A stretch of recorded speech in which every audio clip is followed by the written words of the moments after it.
Okay, here's part 2 of me reading Snow White and the Seven Dwarfs. As soon as the wicked queen arrived home, she went to her mirror and asked, "Mirror, mirror on the wall, who in this land is fairest of all?" And the mirror answered, "You, my queen, have beauty quite rare, but Snow White is many times more fair. Over the hills and far away she dwells with the seven dwarfs today." Upon hearing this, the evil queen shook with rage. "Snow White shall die," she declared, "even if it costs me my own life."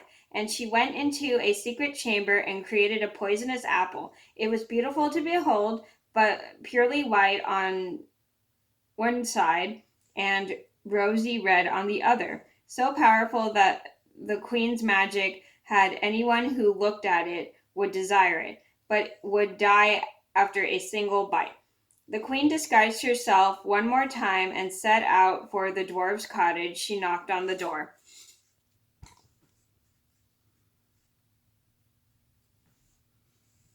Snow White put her head out the window and said, "Old woman, I must not allow anyone in. The dwarfs have forbidden it." "I do not need to come in," said the disguised queen. "Here, let me give you one of my these fine apples. It is a present." "Oh no," said Snow White, "I must not take it." "You are afraid of poison?" asked the queen. "See here, I cut this apple in two. You may take the rosy half, and I will eat the white half myself." But the apple was so cleverly made that only the red half was poisoned. So tempting was the apple that when she saw the old woman eating it, Snow White thought there could be no danger and accepted the poison half. No sooner she had tasted it than she fell down dead. The wicked queen laughed a horrible, wretched laugh and cried, "White as snow, pink as blossom, black as ebony. This time not even the dwarves will be able to wake you."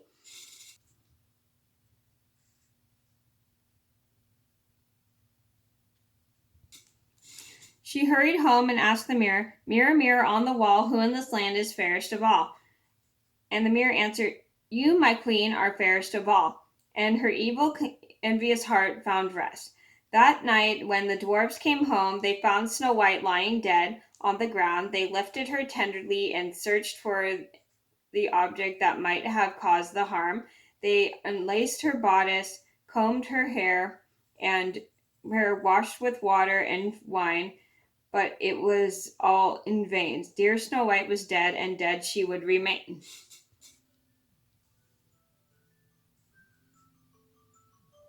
Sorry, that's my alarm. The dwarfs laid her on a bier, or whatever it's called, Bier. I can't pronounce it. And all seven wept at her side for 3 whole days. They wanted to bury her, but she looked so fresh, and her nose remained so rosy, as if she were still alive. "We cannot hide her away in the dark earth," they said. So the dwarfs built a coffin of glass and laid her in it so she could be seen on all sides. They chiseled Snow White's name in letters of gold and wrote that she had been the daughter of the king. The dwarfs carried the coffin up to the top of the mountainside and stood guard over it. The animals too came to weep for Snow White. First an owl, then a raven, and then a dove. Snow White lay in the coffin for a long, long time. Her body did not decay. She only looked to be sleeping and remained ever beautiful, white as snow, pink as blossom, and black as ebony.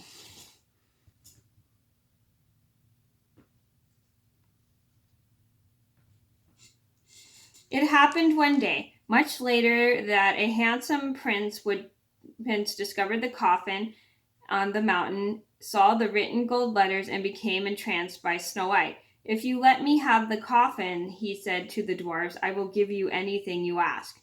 "We could not sell it for all gold in the world," said the dwarfs. "Let me have it as a gift, for I cannot live without seeing Snow White," said the prince. "I will treasure her more dearly than any possession." The good dwarfs pitied him, and his words moved them. So they gave him the coffin. The prince's servants picked up the coffin and placed it upon their shoulders to carry it away, but they stumbled, and the jolt shook loose the bit of the poison apple from Snow White's throat.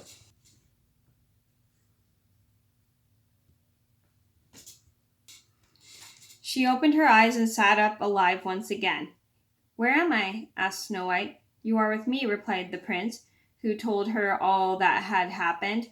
"I love you more than anything in the world. Come with me to my father's palace and be my queen."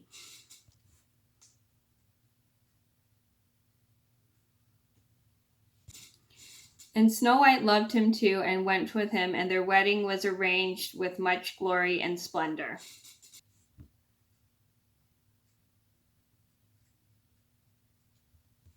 And what of Snow White's evil stepmother? She was invited to the wedding feast, and soon as she arrived, the queen recognized Snow White, and her heart burst from rage, and she dropped down dead.